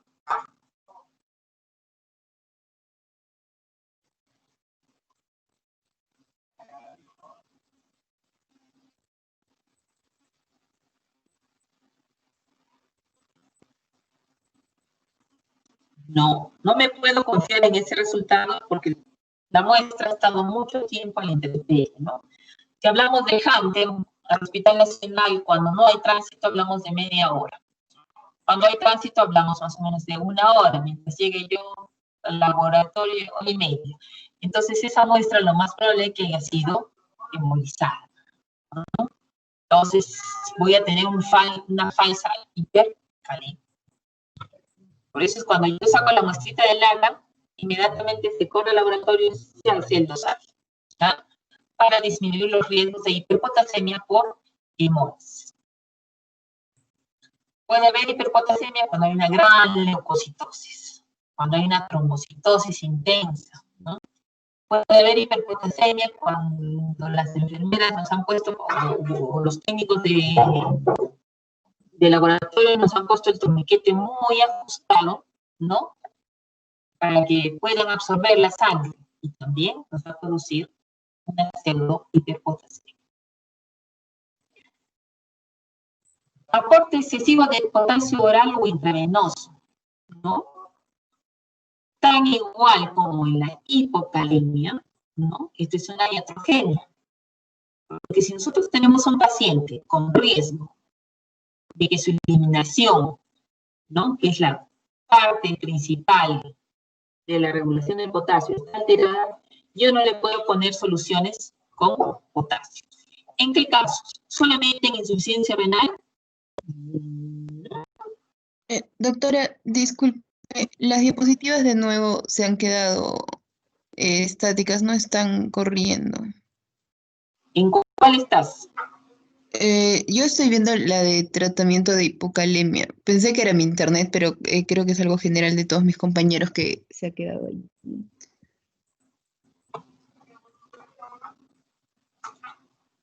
Ya ves, ya hemos pasado nosotros.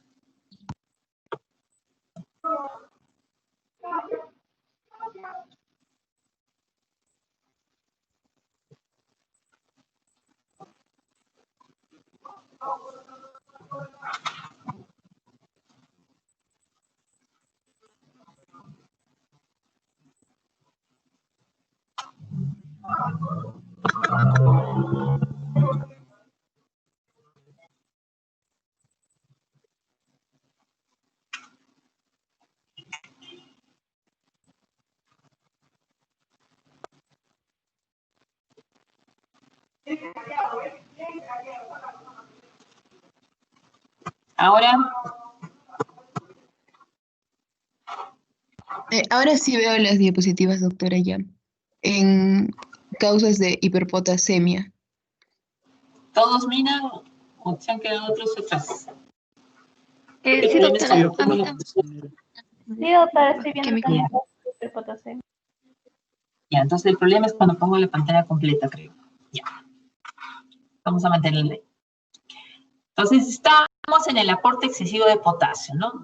Tan igual cuando estamos haciendo hipocalemia y decimos, le ponemos solamente cloruro, ¿no? Y es una iatrogenia. Lo mismo ocurre cuando hacemos nosotros un aporte sin tener presente que el paciente puede estar cursando con una alteración a nivel de la excreción del potasio, ¿no? Y por lo tanto me va a causar una hipercalemia iatrogénica. ¿Le doy potasio a un paciente con falla renal? No, porque no lo va a eliminar. No, porque no lo va a eliminar muy bien. Dependiendo de qué estadio de falla renal tenga. Si el paciente tiene un estadio 1, estadio 2, estadio 3, hasta el 3A, incluso hasta el 3B, yo no le hago ninguna corrección de la dieta del potasio, ¿no? Cuando el paciente entra en un estadio 4, ni que decirse en el 5, ya le tengo que hacer una corrección del potasio, ¿no? Le tengo que restringir el aporte de potasio a mi paciente. O sea, tiene que ingerir frutas y verduras dializadas. Cuando nosotros hablamos de frutas y verduras dializadas, ¿qué entendemos? A ver, ¿quién me dice qué entiende cuando yo le digo tiene que dializar las frutas y las verduras?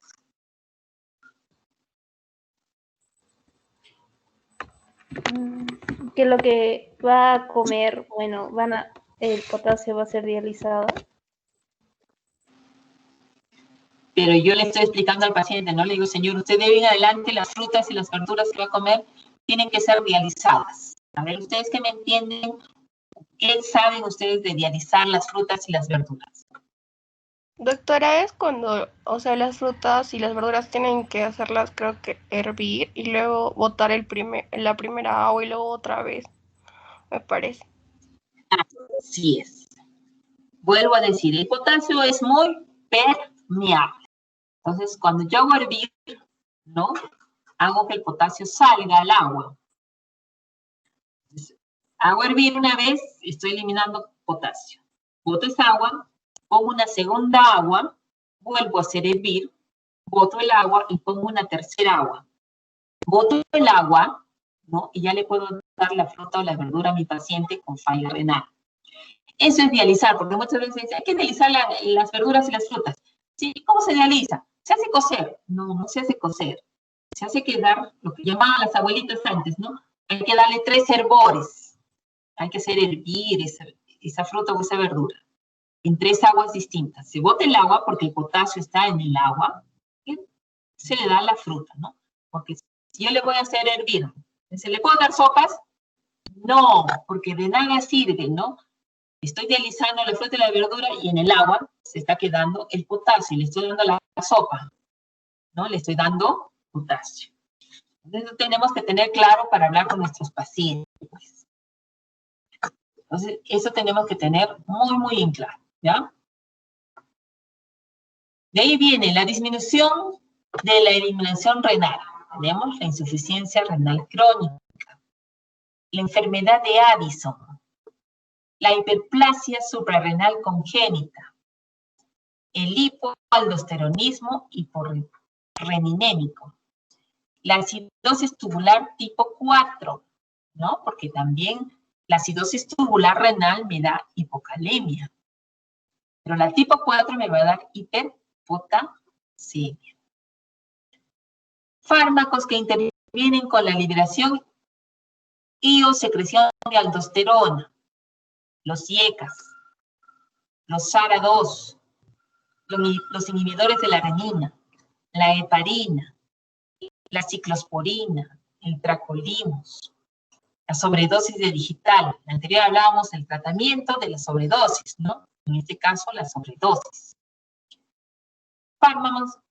Fármacos que inhiben la secreción renal de potasio, como los diuréticos ahorradores de potasio, la espironolactona, que la utilizamos ¿para quién?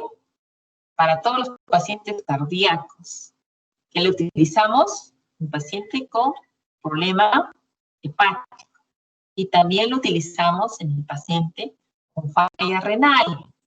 ¿Por qué? ¿Qué propiedad tiene el espironolactona para utilizarla aquí? ¿Quién me dice?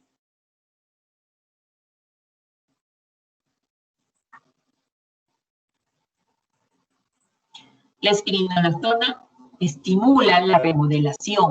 Entonces, cuando hay un problema cardíaco, hepático y renal, primero en los inicios, ¿no?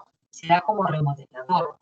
Entonces, hay que tener cuidado si ya tenemos un paciente con falla renal, ¿no? Está siendo un paciente de un síndrome cardiorrenal, le tengo que retirar la espironolactona. Está haciendo un síndrome hepatorrenal, le tengo que retirar la espironolactona, ¿no? Cuando hay una disfunción tubular distal, hemos visto dónde se realiza básicamente la eliminación de potasio en el túbulo distal o el túbulo colector, ¿no? Entonces les decía, esos cuadritos son importantes. En presencia de mieloma, amiloidosis, en el lupus, en el trasplante renal, ¿no? En la drepanocytosis. Vamos al otro paso, dice. Paso del potasio al líquido extracelular. Y ahora sale el potasio de la célula, ¿no? El problema es ahora que se altera mi permeabilidad al potasio. En la acidosis, en la lisis celular, en la parálisis periódica hiperpotasémica, en el déficit de insulina, en los pacientes diabéticos, ¿no? En la hiperglicemia grave, cuando usamos bloqueadores beta, en la intoxicación digitálica, la succinilcolina, la arginina y las soluciones hipertónicas.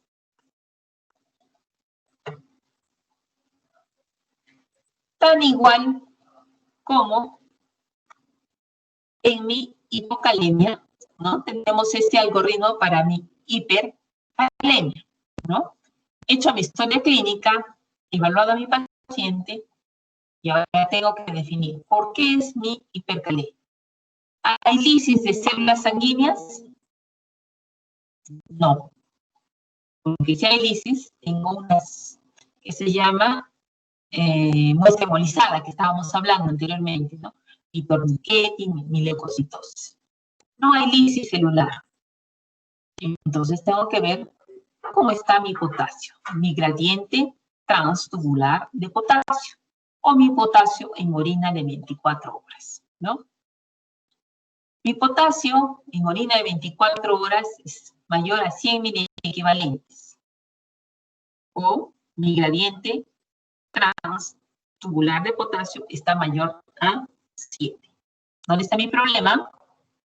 Mi problema se encuentra en la redistribución o en la ideación tisular.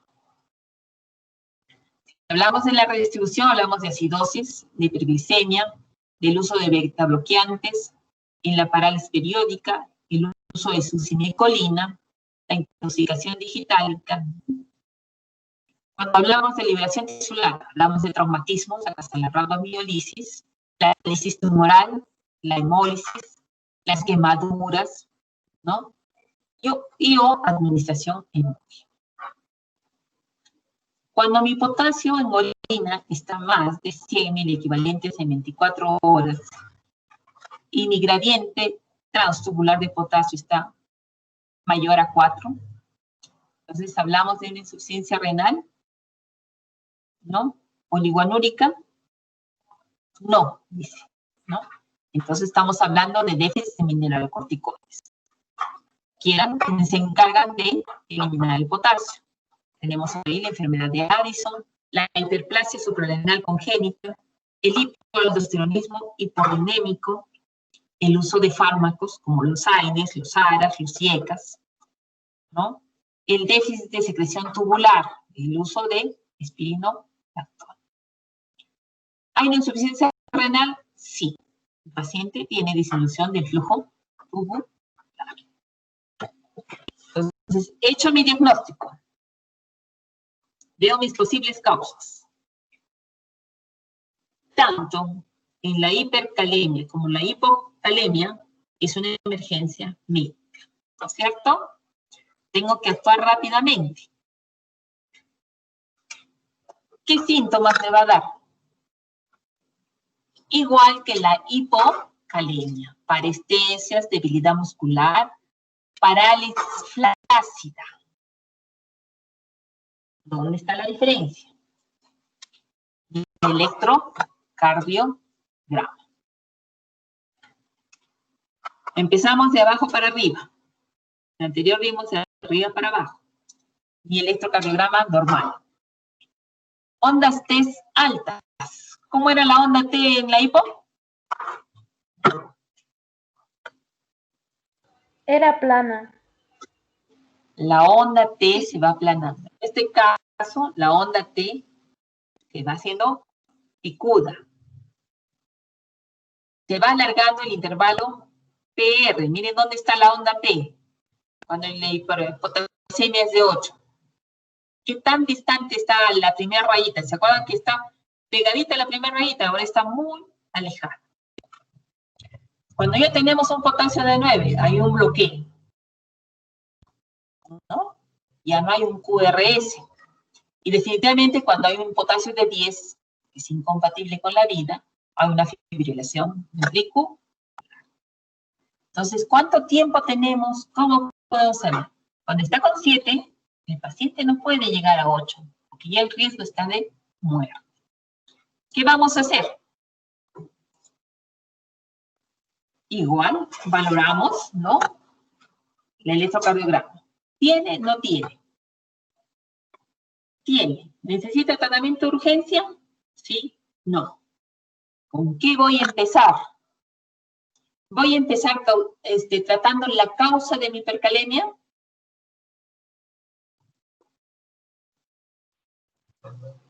No.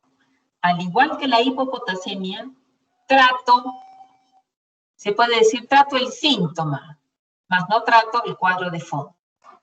En la hipocalemia pongo potasio, ¿no? De manera práctica, una ampolla de potasio en 100 centímetros de cloruro de sodio paso en 4 horas.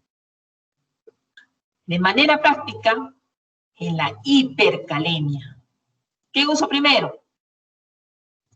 Gluconato de calcio al 10%. Endovenoso lento directo. Muy lento. ¿Qué me va a hacer el gluconato? En todo lo que hemos hablado, todas las diapositivas que hemos pasado, no hemos hablado nada de gluconato. ¿Por qué entonces el tratamiento de gluconato? ¿Quién me dice? Porque va a guardar el potasio dentro de las células. ¿Está corriendo las diapositivas? No. ¿No corren? No, se ha quedado en causas de hiperpotasemia. No, otra vez nos quedamos atrás. O sea que tampoco me han visto mi electro y yo estoy explicando mi electro. Y no me han dicho nada.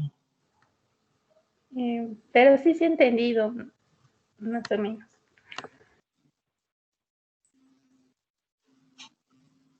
Más o menos.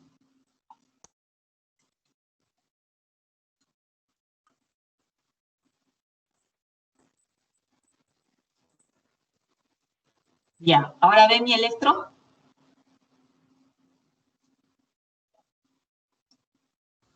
¿Se está viendo el electrocardiograma o no? Sí, ahora Sí, sí. doctora.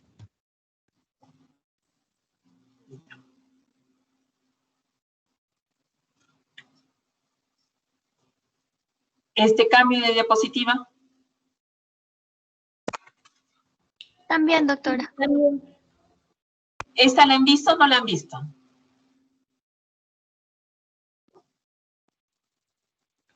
Esa no lo he visto yo. Ya ven, entonces sí, no me tienen que decir, porque estamos con el internet. Entonces vamos a repetir esto. ¿Estamos en el electro? Sí, electro. Sí, doctora. Abajo, el electro normal. Y ahí vamos viendo las ondas T picudas, ¿no? Cuando el potasio esté en 7. La onda T más picuda, cuando el potasio esté en 8. Y el alargamiento del PR. Miren dónde está la onda T. Cuando el potasio esté en 9, hay un bloqueo. Ya no hay onda QRS. Ya no hay complejo, ¿no? Y mucho menos cuando el potasio esté en 10. Solamente hay ondas. Eso se llama una fibrilación. ¿Ya? Pero nos fuimos al tratamiento. ¿Están viendo el tratamiento ahora? Sí, doctora. Sí, doctora. Ya. Entonces, en la de tratamiento, ponemos acá que como primera, es la primera opción. Llega el paciente con hipercalemia, sospecha de hipercalemia, yo le pongo un gluconato de calcio. Pero les digo, yo en todo lo que he hablado no he hablado de calcio. Me dicen que ayuda a entrar, el calcio ayuda a entrar el potasio a la célula, ¿cierto?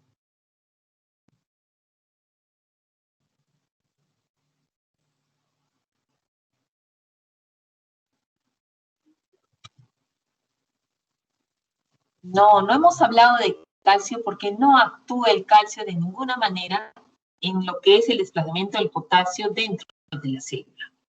¿Dónde actúa el calcio? No tengo la diapositiva.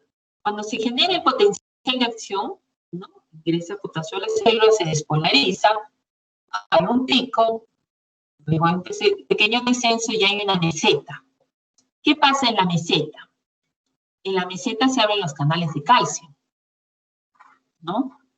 Para permitir ese pequeño tramito, se puede decir, ¿no? De acción de la célula. Y luego otra vez se vuelven a abrir los canales de potasio, los canales de sodio, y la célula vuelve a subir basal. Entonces, ¿para qué se usan los canales de calcio? Básicamente, para intervenir en el potencial de acción y hacer que ese potencial de acción se mantenga, ¿no? Entonces, el efecto del calcio es estabilizador de membrana, ¿ya?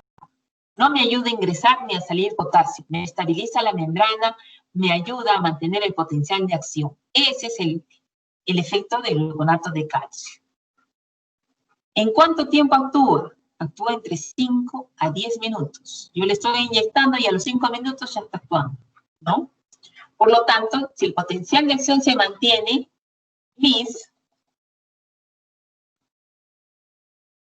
mi corriente eléctrica del corazón se va a mantener, porque si nosotros sobreponemos el electrocardiograma al potencial de acción, tenemos el QR, ¿no? Es nuestro pico, que baja un poquito después, la meseta, y termina la onda T cuando termina mi potencial de acción. ¿No es cierto? ¿No han hecho eso en cardio?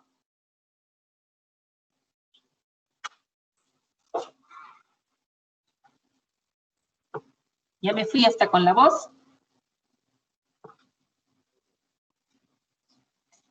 ¿Están ahí? Sí, doctora. Sí, doctora, estamos Ya. aquí. Sí, doctora. Entonces, no han hecho eso en cardio, porque en cardio hacen, ¿no? La sobreposición del potencial de acción con el electrocardiograma. Van a ver qué bonito. Sí. Entonces, ahí actúa el gluconato de calcio, estabiliza la membrana. Su principal acción es estabilizar mi membrana, ayudar a mantener un potencial de acción para que mi corazón trabaje, ¿no? Y mi paciente no se muera. Y su acción es súper rápida, ¿no? De 5 a 10 minutos. ¿Cuánto dura su acción? Media a 1 hora. Yo le pongo los 10 mililitros en 2 a 5 minutos, endovenoso lento, porque a la vez que me ayuda, también me puede producir problemas cardíacos. Por eso se pone lento, ¿ya? Entonces, empiezo y lo primero que voy a hacer, le voy a poner su gluconato de calcio. Luego, ¿qué sigue? Ahora sí uso todo lo que me va a ayudar a desplazar el potasio dentro de la célula, que es los beta-hidroxarenérgicos. Todas las postas tienen salbutamol, todas las postas tienen fenoterol. Entonces yo le empiezo a hacer PAF al paciente, o le empiezo a nebulizar al paciente para que me ingrese el potasio dentro de la célula. Mi efecto también es de 5 a 8 minutos. Me dura de 2 a 3 horas. Pero antes de esto, primero mi gluconato. ¿Ya? Primero mi gluconato. Mi paciente está con 10 de potasio. No tengo diálisis, ¿no?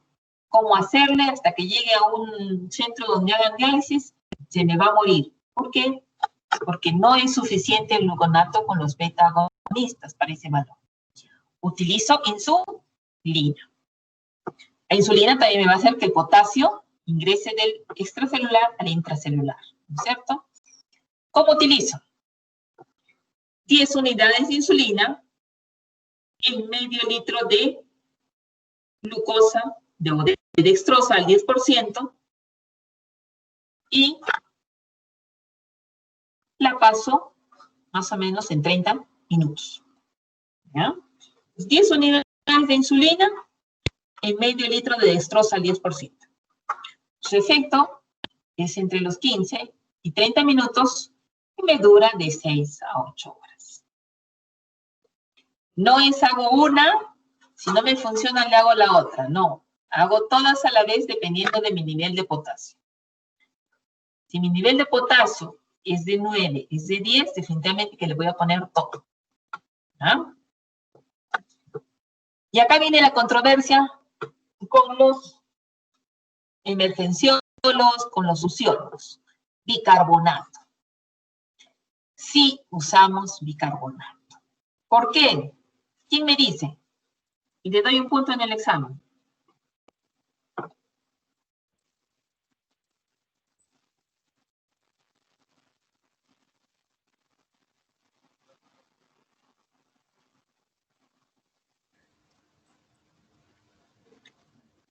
Porque tal como lo dice la diapositiva, la hipercalemia cursa con acidosis.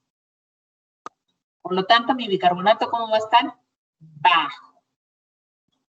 En los últimos estudios se ha visto que si yo ayudo a compensar un poco mi bicarbonato, mi potasio va a ingresar más rápido a la célula. Porque mi potasio sale para compensar el exceso de hidrogeniones. Pero si yo le estoy compensando afuera con bicarbonato, ¿qué pasaba cuando había bicarbonato en la célula? En el exterior había alcalosis, el potasio entraba a la célula, ¿no? Lo que hemos dicho. ¿Ven? Creo que he hablado yo solita. Entonces, sí usamos, últimamente se está usando, y ya está indicado el bicarbonato en tratamiento de la hipercalemia. ¿Qué más podemos hacer? ¿Por dónde se elimina potasio más? Por la vía digestiva. Entonces, ¿qué hago? Le doy laxantes, ¿no? Para causarles diarrea, o le doy quelantes de potasio para que no se absorba el potasio, ¿no? Que también puedo ver. Antes estaría el Cayesalate, que ya no hay. Ahora está saliendo el Sorbitex, que están dando mucha promoción, ¿no? Todavía, al menos en Arequipa, no hay. ¿Ah? Si el paciente todavía orina, no es una insuficiencia renal, ha sido otra la causa, le doy diuréticos. Y como mi opción más segura, la diálisis, ¿no? La terapia de reemplazo renal. Si hago todo esto, mi potasio va a bajar. Si no hago todo esto, mi paciente va a subir. ¿Sí? Preguntas.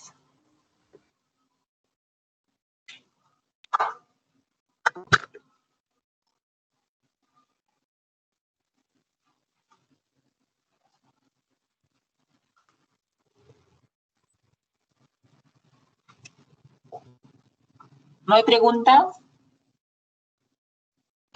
Doctora, tengo una duda. Dime. En el cuadro que nos mostró la aldosterona, decía que favorece la entrada de potasio al espacio intracelular. Pero mi duda es de que la aldosterona... No. Ven, creo que no han visto esto. A ver. Estamos aquí, en esta diapositiva. ¿Sí? Sí, doctora. ¿Estamos viendo esta diapositiva nueva? Sí, Sí, sí, doctora. doctora. ¿Dónde actúa la aldosterona? Estamos en la célula principal del túbulo colector. Acá hay conales, los ENAC, los RONCA, los MAXI-K. Hay canales, perdón, hay estimuladores o favorecedores del ingreso de agua, que son las acuaporinas, ¿no? Hay canales de cloro y potasio. ¿Dónde trabaja la aldosterona? Antes, para que me entiendan. Esto es el túbulo, eso dice acá el lumen. Y esto es la célula. La aldosterona trabaja aquí, estimula las acuaporinas y por lo tanto estimula el ENAC. Entonces va a hacer que el sodio y el agua ingresen dentro de la célula. Al ingresar sodio y agua dentro de la célula, se va a cambiar el lumen, va a ser más electronegativo. ¿Ya? Entonces, para yo compensar esta electronegatividad, va a salir potasio, que es positivo. Negativo más positivo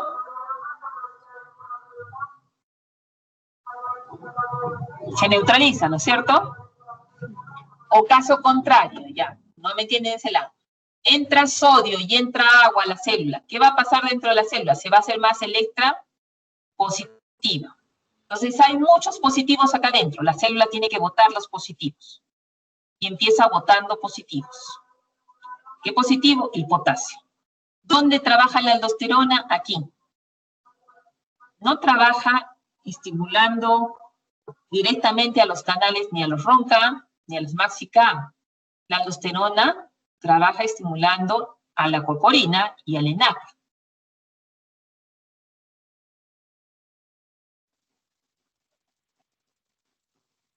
¿Sí? Sí, doctora. Gracias. ¿Cuál era tu duda? A ver.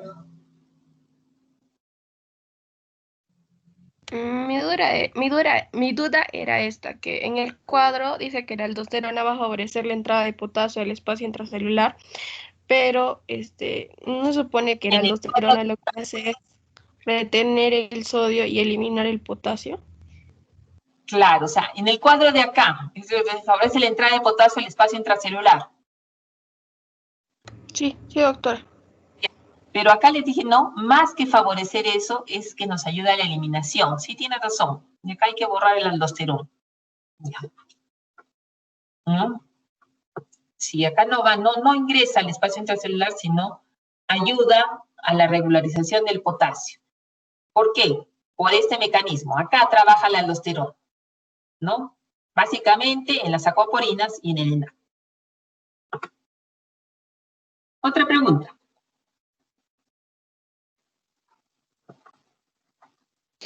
Doctora, una pregunta. ¿Y dónde queda en el tratamiento el uso de inhibidores de anhidrasa carbónica? No está probado todavía, ¿no? Ya no usamos la anhidrasa carbónica. Por eso te digo, ¿qué estamos usando ahora? Sales de calcio, primero, agonistas adrenérgicos, 2, insulinas, 3, ¿no? Si mi paciente tiene un potasio de 7, mis sales de calcio, mis beta-adrenérgicos, mi bicarbonato. Mi paciente orina, diuréticos. Mi paciente tiene un potasio de 9, mis sales de calcio, mis agonistas, mi insulina, mi bicarbonato, mi diurético, mi laxante o mi quelante de potasio, cualquiera de los dos. ¿Ya? Y si estoy en un lugar cerca a un establecimiento que tiene terapia de reemplazo renal, hemodiálisis. Pero no usamos ¿qué se llama? ¿No? Échate, me falta el nombre, pero no usamos anhidrasa carbónica. Y, doctora, ¿el tratamiento para la hiperpotasemia y síndrome de Gordon es lo mismo que el convencional? Ah, no. Cuando estamos hablando de hiperpotasemia crónica, ¿no? Ahí generalmente, ¿qué utilizamos? Usamos resina de intercambio catiónico, ¿no?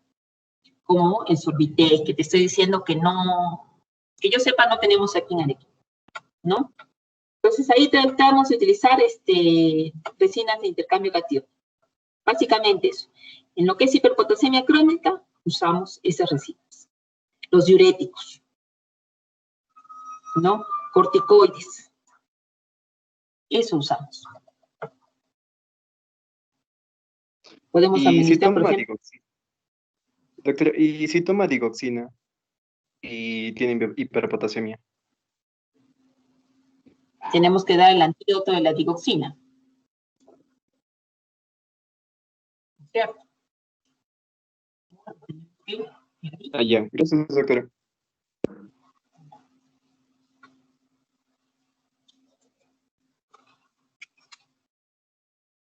Tratamiento de la intoxicación digitálica con Digi, ¿no? Estamos hablando.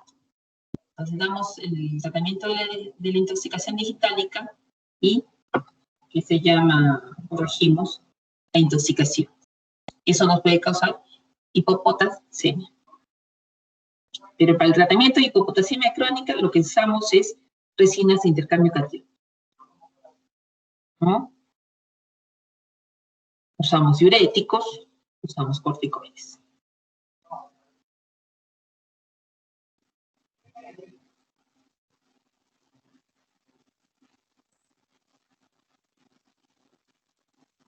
¿Alguna otra pregunta?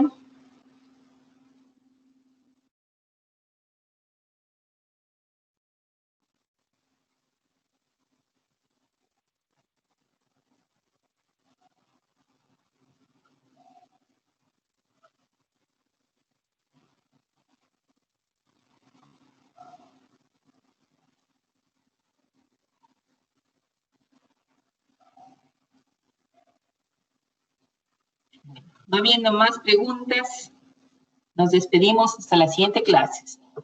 Lourdes, mañana hemos coordinado que no, ¿no? Le hacemos